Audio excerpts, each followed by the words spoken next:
The Lord is my shepherd, I shall not want. He makes me lie down in green pastures. He leads me beside quiet waters. He restores my soul. He guides me in paths of righteousness for his name's sake.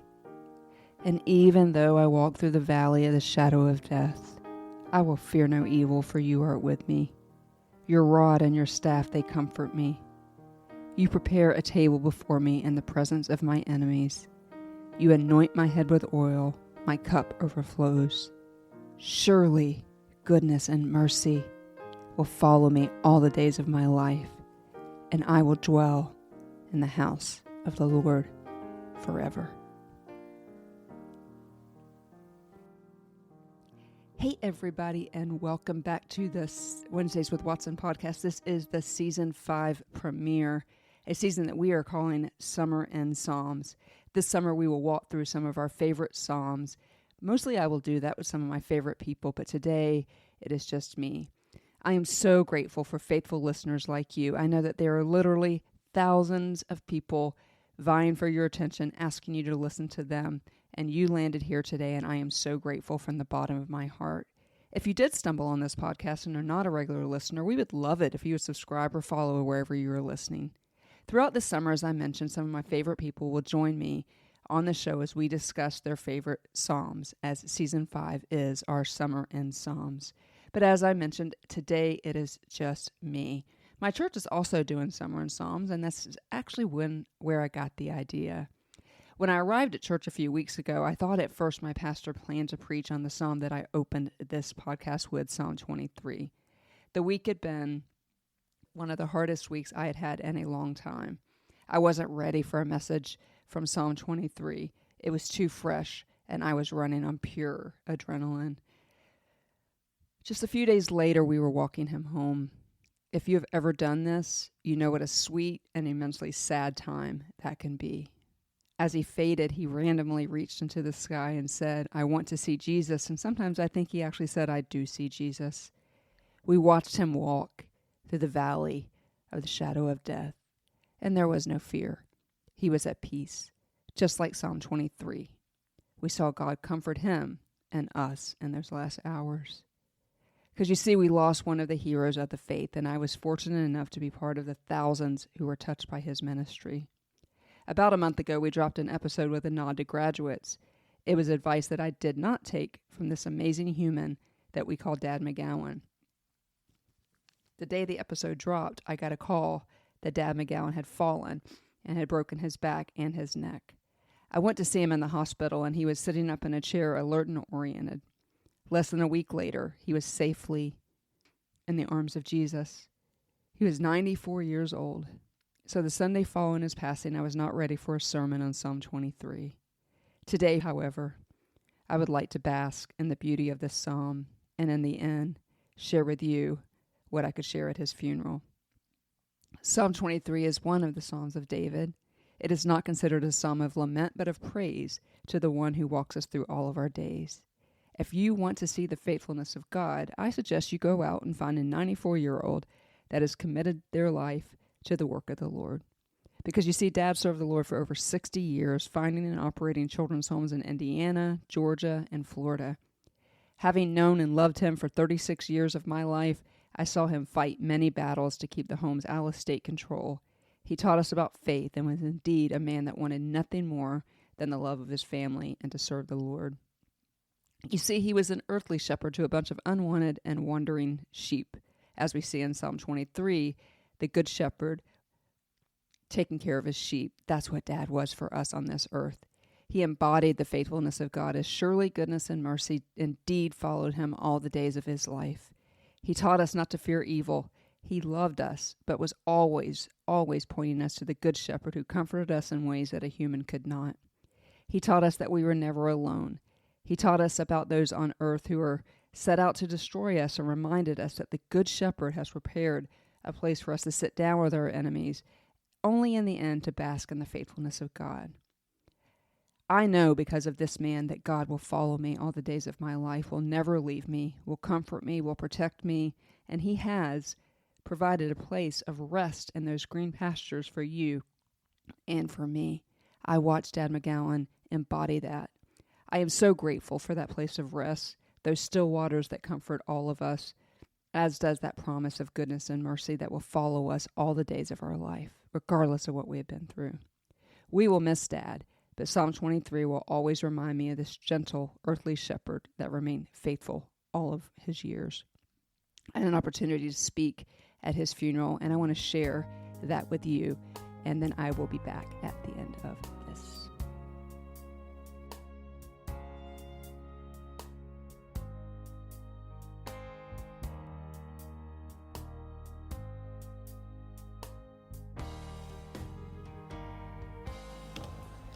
Don't even know how I'm going to do this right now.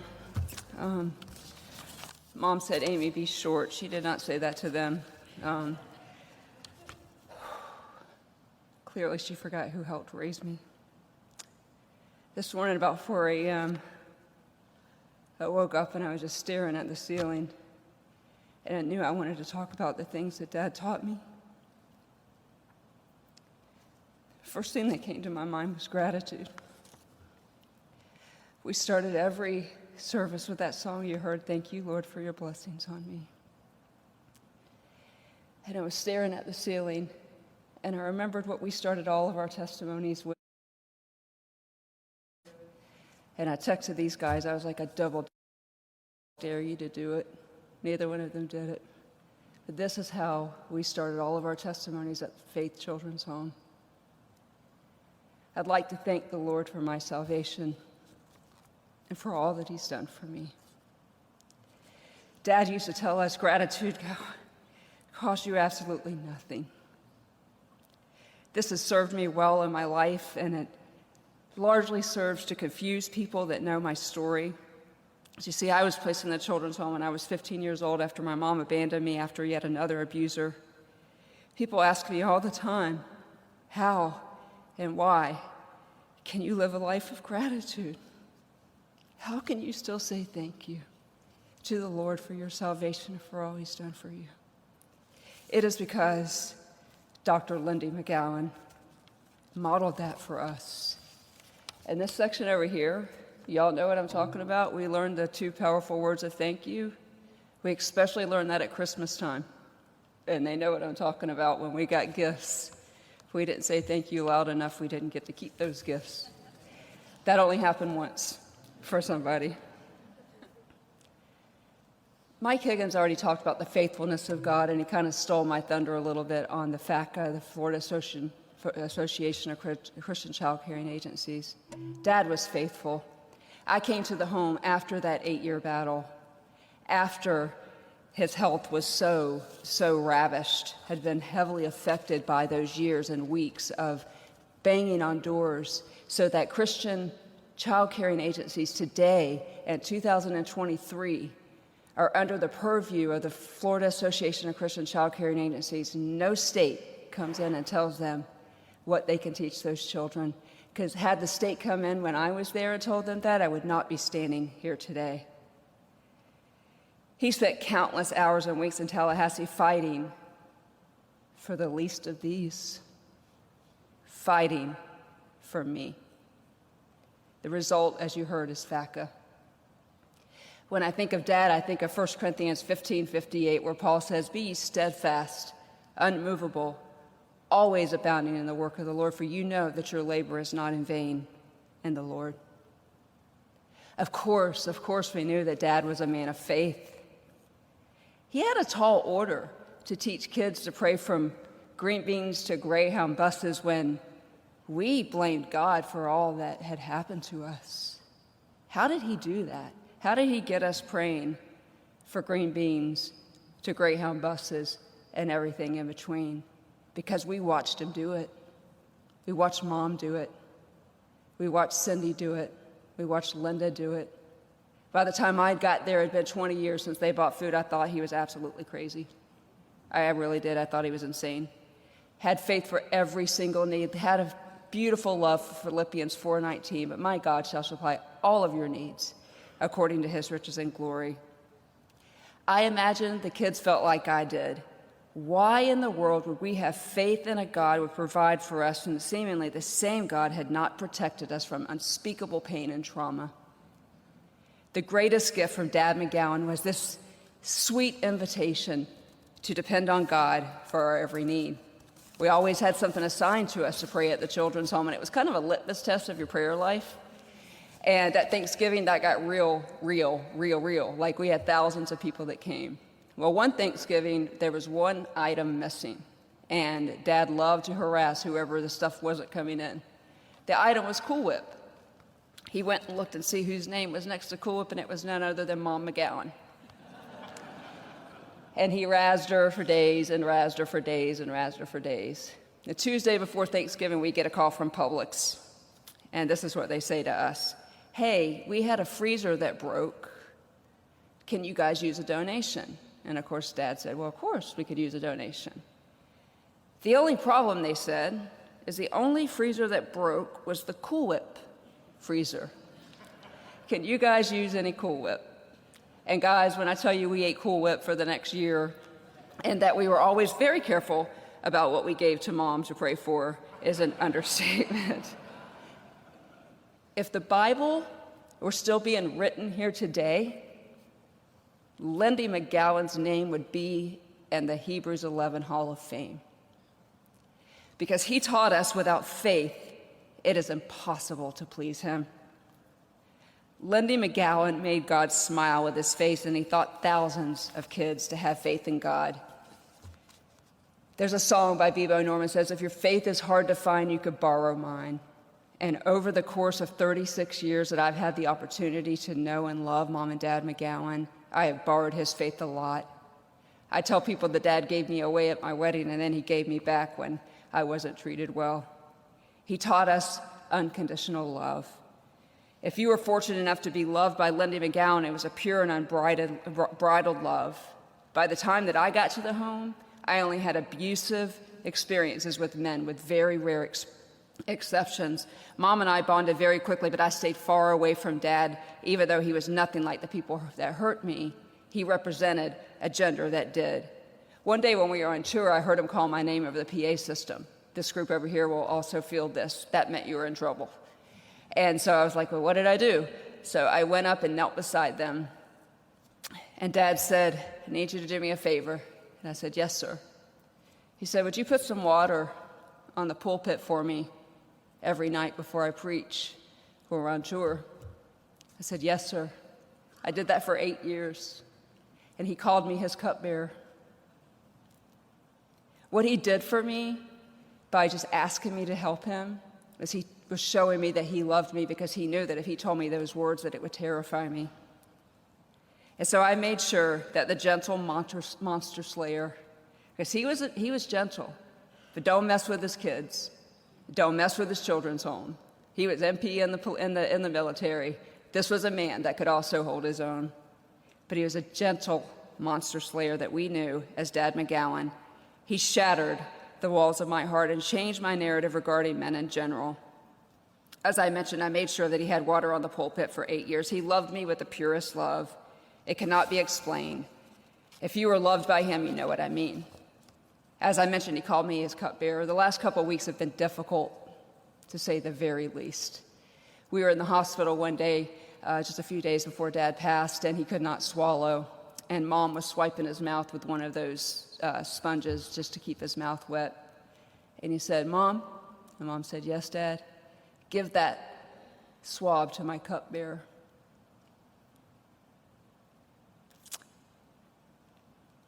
And so I swabbed his mouth.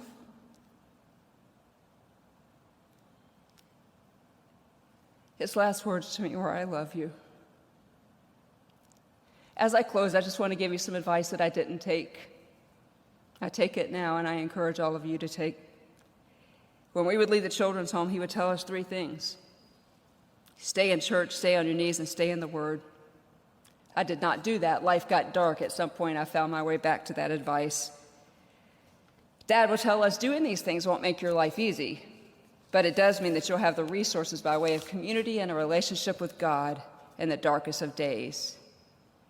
And there were dark days that came Faith, Hope, and Love were Dr. Dad McGowan. I've tried to imagine what heaven was like that day. Can you guys imagine? I can't even wrap my head around it. But I want to close with a part of a lyric of a song that we used to sing for Mom and Dad. Before I do, I want to echo Michelle and Keith. Thank you, Linda. Not only for sharing your dad with me, but for investing your life in me. Cindy, thank you for the ridiculous work ethic that you gave me. Mom, thank you for loving me. Nick, John, Ia, Candace, Fur, that's Christopher for those of you who don't know. Nick, thank you for sharing. Here's the lyric that I want to share with you. It's a song called Thank You. I want you to just close your eyes and envision that day that that Dad entered heaven. One by one they came, as far as the eye could see. Each life somehow touched by your generosity. Little things that you had done, asking for water, sacrifices made, unnoticed on this earth, and heaven now proclaimed. And if anybody got to break this next rule, it's Dad. And I know up in heaven, you're not supposed to cry. But I am almost sure there were tears in your eyes. As Jesus took your hand, you stood before the Lord. He said, my child, look around you. Great is your reward. Go rest high on that mountain, Dad. Your work on earth is done. You'll never thirst again. You don't need this. I do. You don't need this on the pulpit. You don't need your cupbearer. Thank you, Dad, for your faithfulness in loving the least of these. And to make each person in this room follow your lead and find that people need to be loved back into a relationship with God. Dad, you taught us that well. We have it from here. Thank you.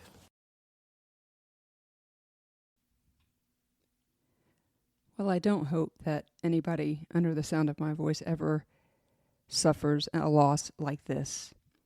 A man who was so faithful, who epitomizes the promise of Psalm 23, that surely goodness and mercy will follow us all the days of our lives. I hope that none of you ever have to feel such a loss, but I know that all of you either have or will.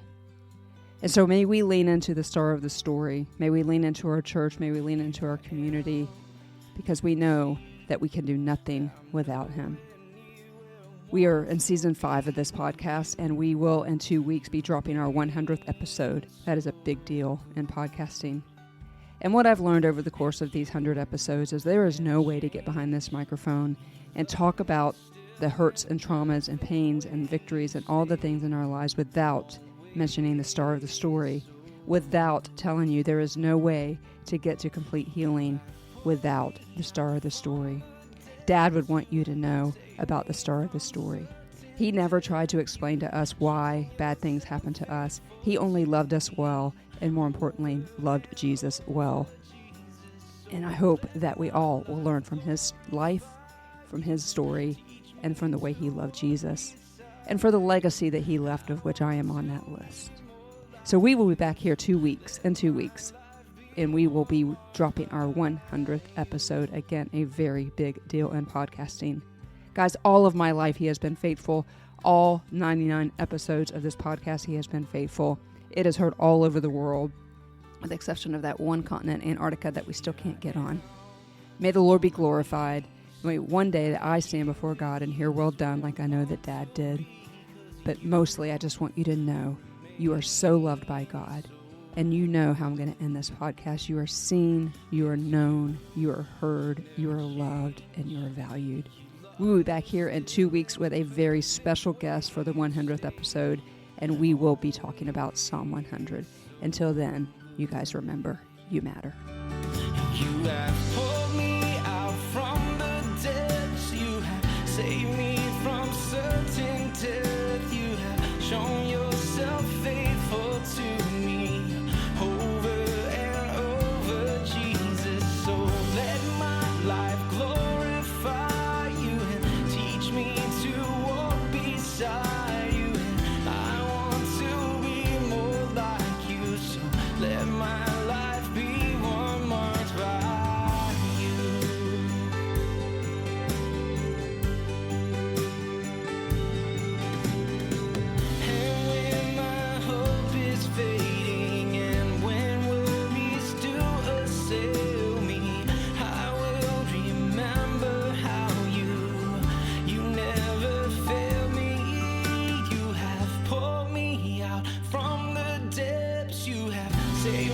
from certain death. You have shown yourself faithful to me over and over, Jesus. So let my life glorify you and teach me to walk beside